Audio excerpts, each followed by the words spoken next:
Warning, this episode contains strong language or mature themes. Parental discretion is advised. Hey, how you doing? I'm doing good, man. Alright. Cool. Welcome to this podcast is Uncalled For. What's uncalled for about it? Well, you can't tell anybody this. I'm listening. Oh my God, what are you doing? I worship Cthulhu just for the free beer. Eggs are cheap and so are pancakes. But you didn't even give a chance for a wild card spot! What are we doing with Tijuana? And you're like, what did you just say? It's the exact sound I make when That is uncalled for, Michael. Well, the name of this podcast is Stuff Uncalled For?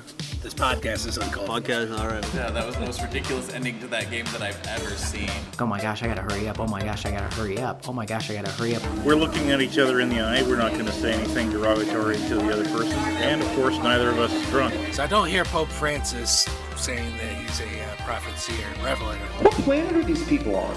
And the Lord take you back from. See, this is a disgrace. How'd that happen, really? And it's got Chick-fil-A. Don't think. I don't allow you to think. Hey, we're getting somewhere. And now, your host for this podcast, Mike Chernevsky. Fuji!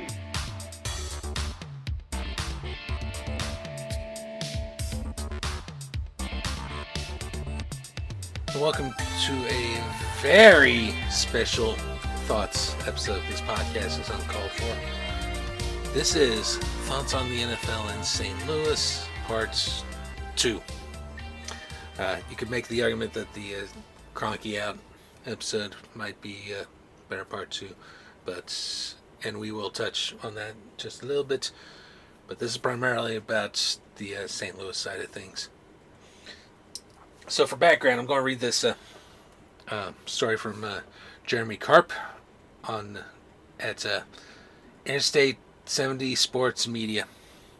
So thank you, Jeremy, for writing this. Dated July 14, 2021. And this is coming at the tail end of a lot of stuff coming out as a result of the St. Louis v. NFL lawsuit. Owning a professional sports team is never easy. It takes a lot of money, a lot of responsibility, and you have to be able to take a lot of heat if things go wrong. Some owners are held in high regard, such as Mark Cuban and Shahid Khan. I disagree with that assessment, but alright. Others, such as Jerry Jones and Mike Brown, are not. And then there's Stan Kroenke, the sniveling, sneaky, devilish antagonist that fits the vilified owner profile to a T. He had purchased a minority stake in the St. Louis Rams when they arrived in the Gateway City in 1995.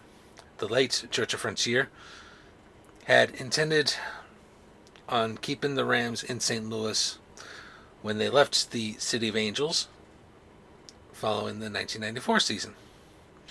Frontier was the pioneer of women in professional sports ownership. She inherited ownership of the LA Rams in 1979 from her husband, Carroll Rosenblum.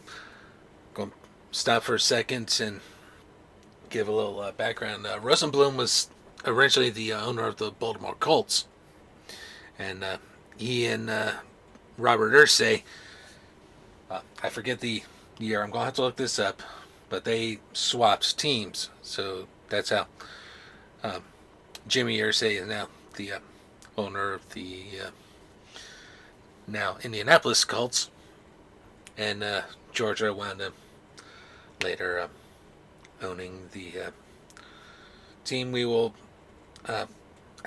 outside of quoting people, now referred to as Cleveland Wanderers Football Club, because they're originally from Cleveland, folks. Yeah, moving on. And in 1995, she became widely vilified in Los Angeles when she made the decision to move the franchise to her hometown of St. Louis. That's right, Frontier was a St. Louis faithful. Another pause. From what I heard, she had entertained possibly moving the team to Baltimore Obviously, that didn't happen, and Art Modell pulled his little stunt a year later. And these relocation rules that everyone's been discussing and are, in fact, the focal point of this entire lawsuit. She actually met those criteria. They were not willing to build a stadium in LA for her in the late 90s, and in fact threatened to sue the NFL if over that relocation policy if she was not allowed to move. So they did. They followed their relocation policy this one time, at least, and the team moved to St. Louis. So, continuing with the article, the NFL and St. Louis have definitely had a, let's face it, terrible relationship since 1987. Maybe even before that, when the Big Red Cardinals were in St. Louis. We're talking from 1960 to 87. The late, recently departed Bill Bidwill ran the team cheaply, hardly signing big-time stars, and even though the team has had their fair share of Hall of Famers, like, say, Dan Dierdorf, highlights and memories, a winning record in St. Louis wasn't one of them. Following a controversial stadium issue in which Bidwill wanted a new stadium to be built in Maryland Heights, city about 20 minutes away from downtown St. Louis, where the Cards shared Old Bush Stadium with the baseball Cards. Parenthetically, Maryland Heights is also where they eventually built Rams Park. The Cardinals moved to Phoenix, where they remain to this day.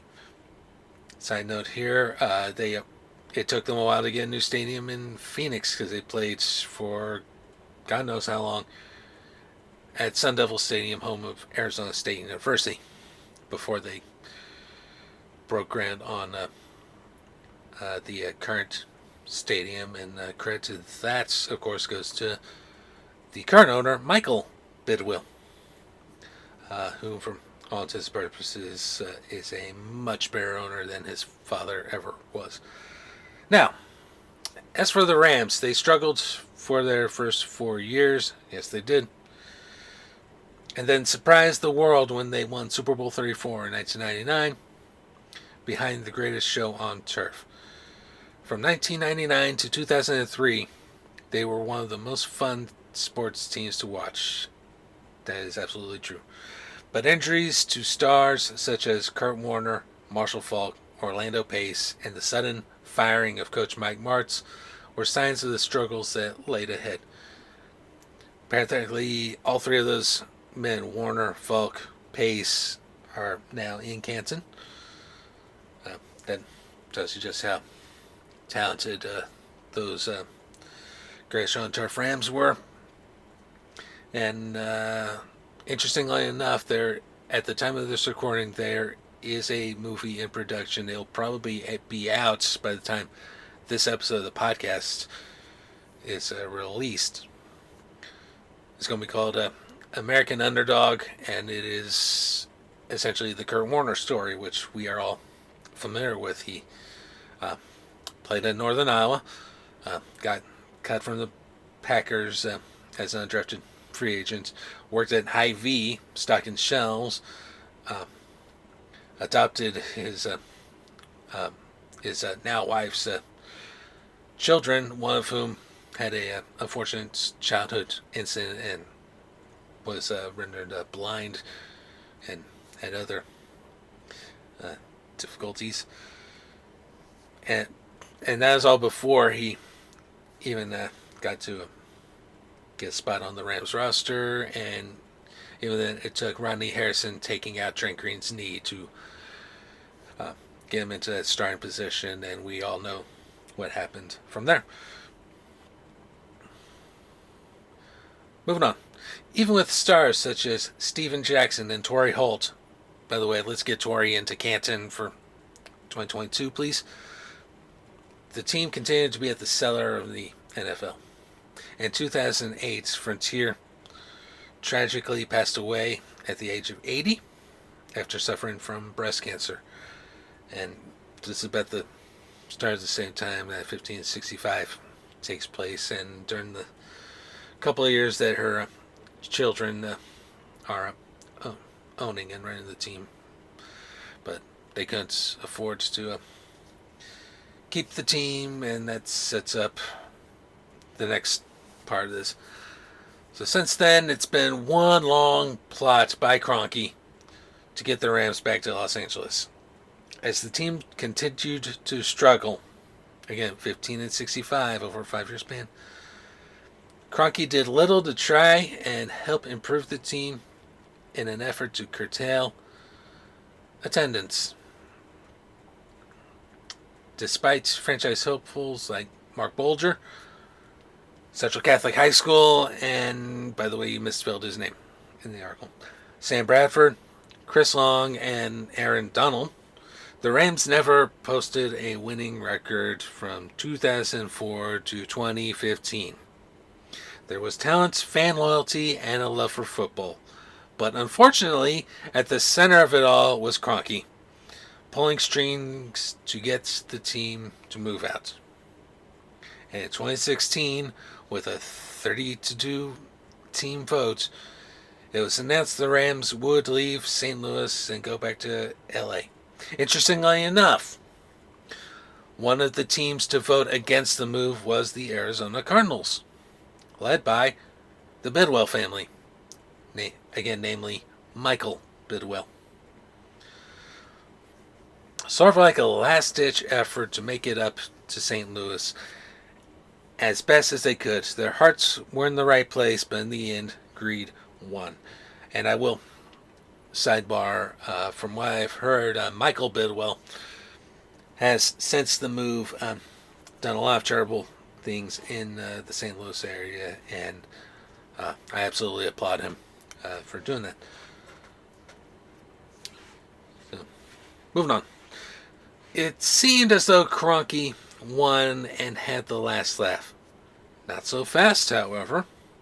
St. Louis had plans to build a new stadium to keep the Rams in St. Louis. The Peacock Blitz plan that I've talked about on this podcast. Met all the demands, and then some, and yet still Kroenke had the gall to move the team anyway. Owners like Jones, especially, pushed for the move. And seeing it as a money-making opportunity at its finest. One of those guidelines, by the way, is that you cannot move an NFL team just to make more money, and you cannot move an NFL team if you have not exhausted all possibilities. And clearly they hadn't, as we will move on. Recently, while St. Louis has been battling Kroenke in the NFL in a series of lawsuits, all won by St. Louis, regarding the team's move, 101 ESPN's Randy Karraker revealed a startling discovery. Secret phone calls. Kroenke had told, per Karraker, in the calls that, quote, "I'm going to buy 2 parcels of land to build a stadium in LA. Says we're trying very hard to stay under the radar screen and keep it hidden." Commissioner Roger Goodell replied, quote, "We will respect your confidentiality." So this is basically an ever-evolving story because there's more details that come out day after day about the lies, greed, and selfishness of the Columbia, Missouri native. So that's just this one article. All right. Let's read some of Randy's tweets on this subject. all dated July 12, 2021. At STL City Court, STL versus NFL, protective order to assess punitive damages. STL wants discovery of NFL assets, says the legal standard is straightforward. STL says NFL and Kroenke committed willful or outrageous or reckless act versus plaintiff rights.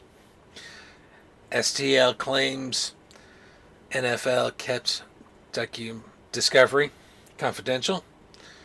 Email from Eric Grubman. Remember him? Quote, I'm trying to get some terrific LA opportunities to fruition under cover of darkness. In deposition! Deposition. Goodell held relocation guidelines in his hand. Was asked, are these mandatory to abide by? Replied, Counselor, it says right here, they are. So, the NFL was trying to spin these guidelines as it's an internal policy and it's completely voluntary. We have under oath right here Roger Goodell saying the policy is mandatory. So why didn't you follow that policy? In this case, you had the city willing to build a brand new stadium right there on the Mississippi, open air, and you give them, well, we'll find out in just a little bit what they gave them. 2014 email from Demoff. This would be Kevin Demoff, professional liar and a higher up with the team. To NFL says, LA Land story is coming out.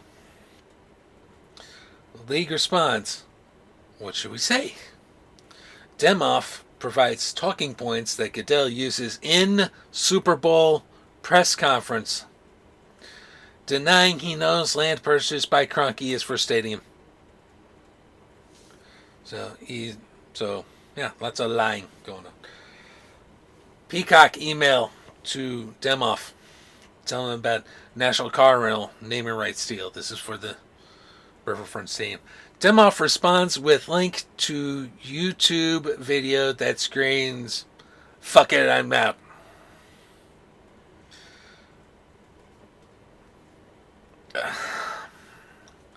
Clarification here. Demoff forwarded it to the league office with scribbling notes furiously.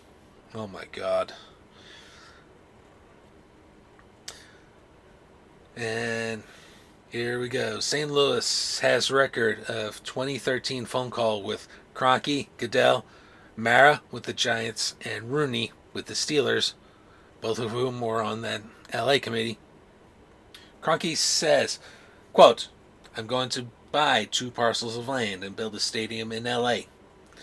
Says we're trying very hard to stay under the radar and keep it hidden. Goodell, quote, we will respect your confidentiality. Other notes, NFL never intended to force Kroenke to negotiate in good faith. So there's more. There you go, more proof that the NFL violated their own relocation policy. Judge says he needs clear and convincing evidence that about 25 defendants operated in a fraudulent manner, and says he hasn't seen that. Says evidence is necessary to delve into individual finances, and at the time of this recording, the plaintiffs have been granted permission to search for said evidence.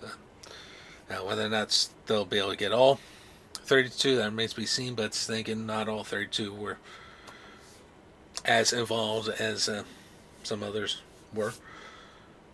Let's continue. St. Louis attorney says they've received relocation money. They meaning the owners. That's all we need to know. It was said in owners' meetings St. Louis would be harmed. Slam dunk case. And further, and I guess this could be another chapter of why I'm now a Cards fan as well, even though I did acknowledge this at the time. It was confirmed that the Arizona Cardinals voted against the Rams relocation. My sense is the Panthers were the other team that did.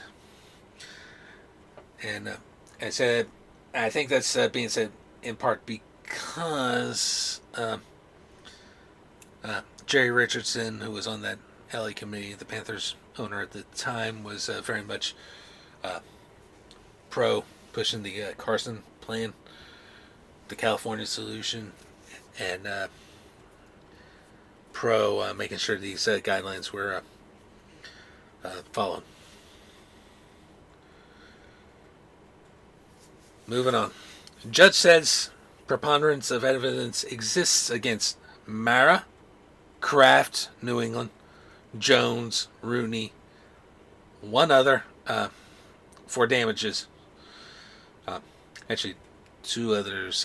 One is the aforementioned Jerry Richardson, and the other is our dickhead owner here in Kansas City, Clark Hunt, who, as we all know, was anti-St. Louis this whole time.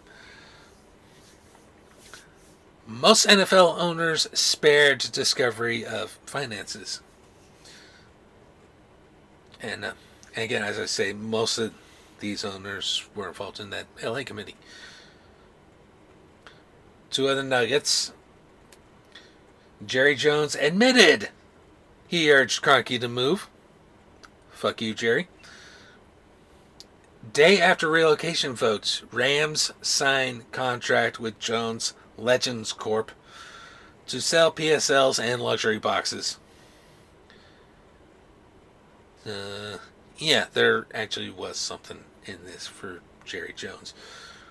One quick correction. St. Louis has the ability to investigate net worth of NFL, Goodell, Kroenke, Jones, Kraft, Mara, Richardson, and Hunt.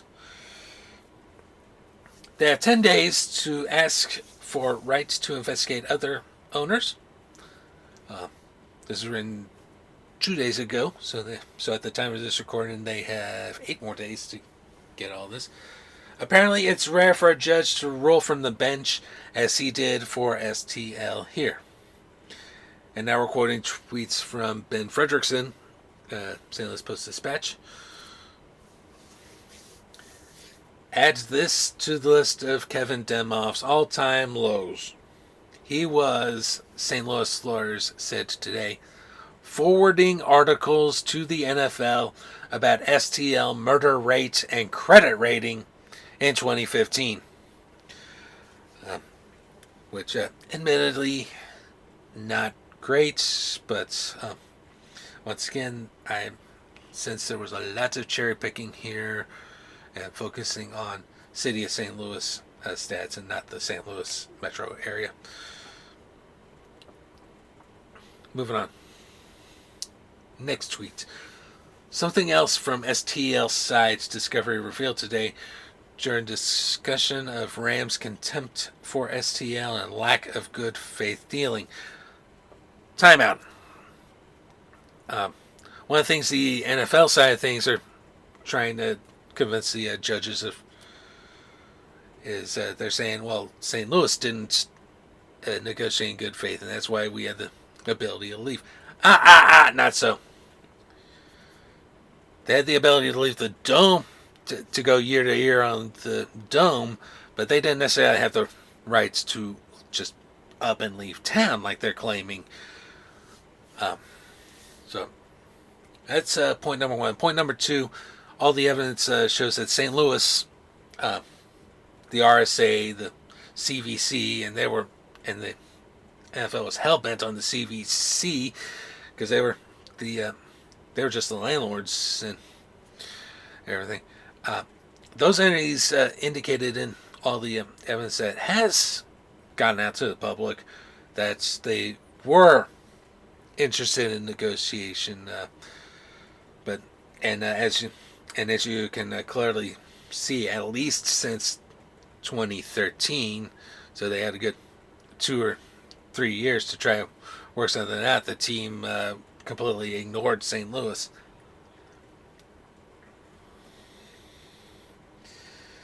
So, moving on. Finishing this tweet, again, lack of good faith dealing. Day before relocation votes, Rams staffers were writing letters meant as a goodbye to the fans. It was referred to as the AMF letter for adios, motherfuckers. Classy.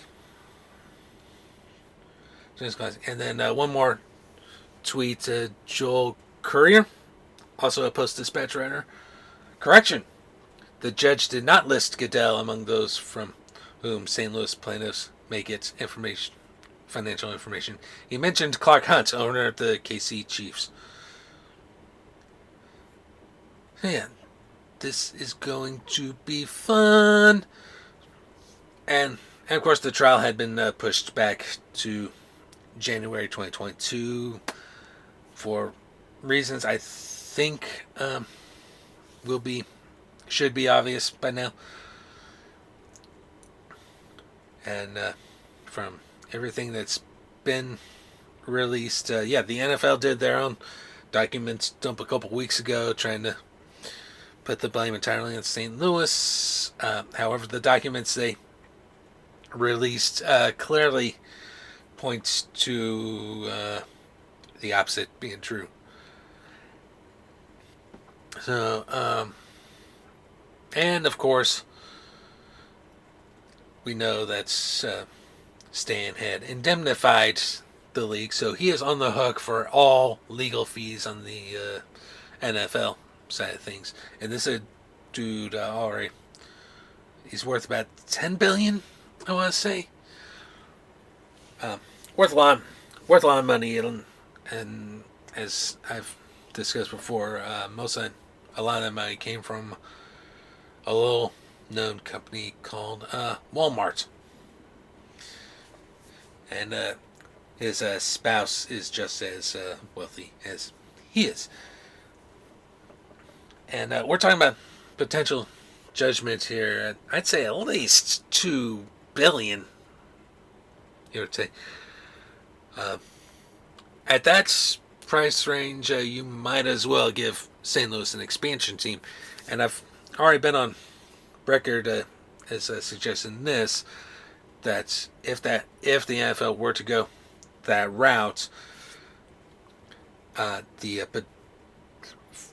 first of all, I favored the Green Bay model for a new St. Louis team to ensure that they can't be moved. Number one. Number two, they should cut a deal with the XFL to continue using the rights to St. Louis Battlehawks for this potential NFL team. So, yay, Battlehawks in the NFL. I like the sound of that. But this dude is on the hook, and I could see him selling other teams, because, of course, go back to the Cronky Out episode. They fucking hate this guy in North London, in the red half of North London. But I'm sure the Tottenham half don't particularly care for him either, because of his associations with Arsenal. And there's already been a bid for Arsenal by the founder of Spotify. And if you're listening to this podcast on Spotify, well, good job. And thank you. Just take the fucking offer, Stan. I mean, you're probably going to need to spend at least $2 billion to make this all go away. And I know the legal experts are saying, well, this will almost likely get settled before it ever goes to trial. I don't think so. I don't think so, because the St. Louis side is not interested in settling.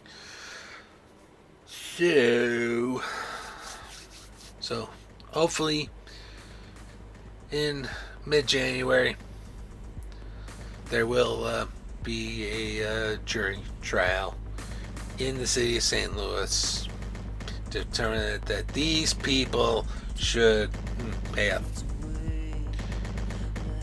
And I'm going to leave it at that. And that's it. So thank y'all for listening, and we will talk to you next time.